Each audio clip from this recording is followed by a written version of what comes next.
Ignite your engines. You're on the grid with Motor Maven.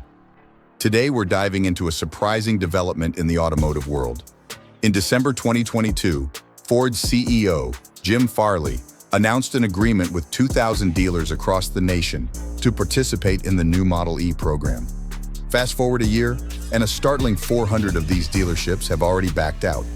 This suggests that EVs, specifically the Mach-E and F-150 Lightning models, are losing their spark. So, why are Ford dealers refusing to sell EVs? Let's explore the 6 shocking reasons behind this trend.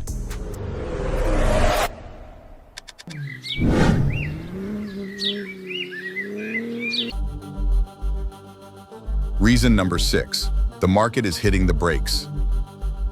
The EV market is decelerating, with Ford's EVs moving at a crawl.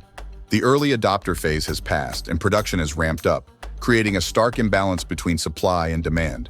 Despite a 500% increase in production, sales are decelerating. After a period of substantial growth, the latter half of 2023 saw a considerable slowdown, ending the year with a 50% growth rate. This downward trend continued into 2024, with January showing a modest 15% year-over-year increase. Ford is facing challenges, with only a few EVs launched so far. The F-150 Lightning's appeal has diminished due to its disappointing max range when towing or hauling, leading to a 50% production reduction in 2024. The Mustang Mach-E problem is even more significant. Despite producing many units, there's currently little interest. With nearly 23,000 models sitting at lots, Ford would need over 400 days to sell all these cars. According to CarEdge data, the market day supply for the Mach-E reached 404 days in March. Reason number 5. The Model E program comes with a hefty price tag. When Farley, Ford's CEO, initiated the Model E program, dealers were required to make substantial investments. 261 opted for the more affordable certifier program, requiring a $500,000 investment, but limiting the number of EVs to sell. However, the majority of dealers selected the Certified Elite program.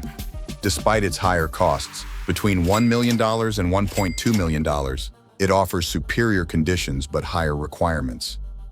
As the market began to decelerate, some dealers reconsidered their decision. To date, around 400 dealers have withdrawn from the program. Given the current sales dynamics, recouping such a large investment seems unlikely in the near future, and the number of dealers abandoning this EV program continues to grow. In simple terms, such an investment currently lacks viability. It's costly, and the future of EVs has become uncertain, particularly following the government's recent decision to significantly reduce its ambitions. Biden's administration has abandoned plans to make 2/3 of new cars all electric by 2032. This is particularly important for Ford dealers as pickup trucks, especially the F-Series, will continue to rely on internal combustion engines, remaining a significant profit source for dealers. Reason number 4. Dealers feel betrayed. Many Ford dealers feel betrayed. While Ford was promoting the new Model E certification program, it was also planning to emulate Tesla's sales model and bypass dealers. This came to light when new models like the Maverick and Mustang Mach-E were launched in 2021 and 2022. Ford couldn't meet the massive demand, and dealers capitalized on this, leading to record-high profits. Recognizing customer dissatisfaction, Farley decided to salvage the company's reputation. He initiated the development of a new platform that would facilitate direct purchases and ensure fair pricing. Ford launched an online platform where buyers can customize their Mach-E and choose financing options. Even though dealers still have the final say, they are aware that Ford will soon establish distribution centers in major cities, streamlining the purchase process and marginalizing dealers. This has led to a lack of trust between dealers and the company, prompting dealers to stick with selling internal combustion engines to maintain a sustainable business model. Before we venture further, we'd appreciate it if you could hit that like and subscribe button. This supports us in connecting with more auto aficionados just like you. Now let's change lanes and navigate towards our next point. Reason number 3. North Carolina dealers revolt against the new program. The Model E certification program is not just demanding, it's seen as intrusive by many. It's no surprise that some dealers have already taken action against it. Dealers from North Carolina are leading the charge, with 46 of them filing a petition against this certification program. They're not just unhappy about the financial investment, they feel the new program is imposing and intrudes into their daily operations. What's baffling, according to North Carolina dealers, is the requirement to invest heavily just to continue selling vehicles they're already authorized to sell. As stated in their petition, through the EV program, Ford seeks to coerce dealers into expending huge sums of money unnecessarily in order to continue selling vehicles they are already authorized to sell. Ford's EV program will serve to reduce the number of Ford dealers in North Carolina and further restrict consumer access to electric vehicles, particularly those citizens residing in parts of North Carolina outside of the largest cities. Reason number 2, Illinois dealers face off against Ford. While most dealers initially opted for the Model E certified program, it wasn't without resistance. Criticism was rife, and a few legal battles ensued. The new program has caused serious trust issues between the company and its dealers. Dealers were concerned about the costs of the new infrastructure, and the limitations of the lower-tier version program were a significant reason why Ford eventually decided to change some requirements.